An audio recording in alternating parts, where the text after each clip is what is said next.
Hi friends. Hi friends. Hi. Adé apa? எப்படி சொன்னா ஒரே ஒரு தடவை சொல்லு. Hi friends.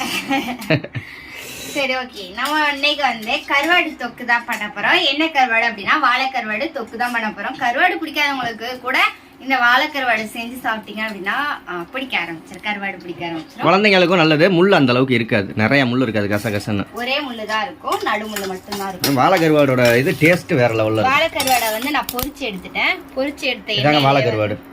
பாத்துக்கங்க. அம்மா. பொரிச்ச எண்ணெயிலே வந்து பொரிச்ச எடுத்த எண்ணெயிலேயே வந்து கடுகு போட்டிருக்கேன். ஒரு 1/2 ஸ்பூன் கடுகு போட்டிருக்கேன். ஒரு கொத்து கருவேப்பிலை போட்டிருக்கேன். 2 பச்சை மிளகாய் இருக்குது. இன்னைக்கு எதுக்கு வெளியில சமைக்கலாம், மழை வர்ற மாதிரி இருக்கு, அதனால கொஞ்சம் உஷாராகி வீட்டுக்குள்ளேயே சமைச்சிடலாம் அப்படின்ட்டு. ஆமாம். அதுக்கப்புறம் 2 பெரிய வெங்காயம் குட்டி குட்டியாக கட் பண்ணி வச்சுருக்கேன். 2 பெரிய வெங்காயத்தை சேர்த்துடலாம். நல்லா ஒரு 2 நிமிஷம் வந்து வதக்கி எடுத்துக்கலாம். வாழைக்கருவாடு தொக்கு நீங்கள் சாப்பிட்றீங்களான்னு கமெண்ட் பண்ணுங்க. கருவாடில் பிடிக்குமான்னு சொல்லுங்க. செகண்ட் வந்து என்ன கருவாடு பிடிக்கும் அப்படின்றதையும் கமெண்ட் பண்ணுங்க. நாங்கள் வந்து மேக்ஸிமம் வாழைக்கருவாடு தான் பிடிக்கும், அதான் வாங்குவோம். ஒரு 1/2 ஸ்பூன் அளவுக்கு வந்து மஞ்சள் போட்டிருக்கோம். நல்லா கிளறி எடுத்துடலாம். உப்பே போடல, போடுவோம். பார்த்து போட்டுக்கணும் உப்பு, ஏன்னா வாழைக்கருவாடுலையும் உப்பு இருக்கும். ஆமாம், கருவாடுலையும் உப்பு இருக்கும். உப்பு இருக்கும், அதனால லைட்டாக தான் நம்ம சேர்த்துக்கலாம். வெங்காயம் வந்து நல்லா வதங்க. ரொம்ப லைட்டாக சேர்த்துக்க, பத்தலைன்னா அப்புறம் போட்டுக்குவோம். தக்காளி 3 தக்காளி நல்லா பழுத்த தக்காளியாக எடுத்து வச்சுருக்கேன். அந்த தக்காளியை போட்டு நல்லா இப்போ கிளறி விட்டுலாம். ஐயா படிங்கய்யா. இப்போதான் தியா குட்டி வந்து சாப்பிட்டாங்க. கருவாடும் வெறும் சாப்பாடு கருவாடு போட்டு பேசி சாப்பிட்டுட்டா. இப்போ வந்து 2 நிமிஷம் ஆகட்டும், நல்லா குக் ஆகட்டும், எப்படி இருக்குன்னு பார்ப்போம்.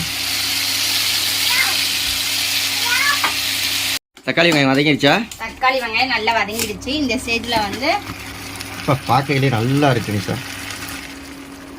உப்பு போடுற காயமா இருக்கு. அப்போ கொஞ்சமாக போட, அப்புறம் பத்தலைன்னா உப்பு போட்டாச்சு. உப்பு வந்து ஒரு 1/4 ஸ்பூன் அளவுக்கு போட்டுக்கலாம். அதுக்கப்புறமேட்டு மிளகாத்தூள் வந்து உங்களுக்கு காரத்துக்கு தகுந்த மாதிரி எடுத்துக்கோங்க. ஏன்னா நம்ம வந்து 2 பச்சை மிளகாய் சேர்த்துருக்கோம். செல்வா கொஞ்சம் காரமாக தான் சாப்பிடுவாரு, அதனால் நான் காரமாகவே எடுத்துக்கிறேன்.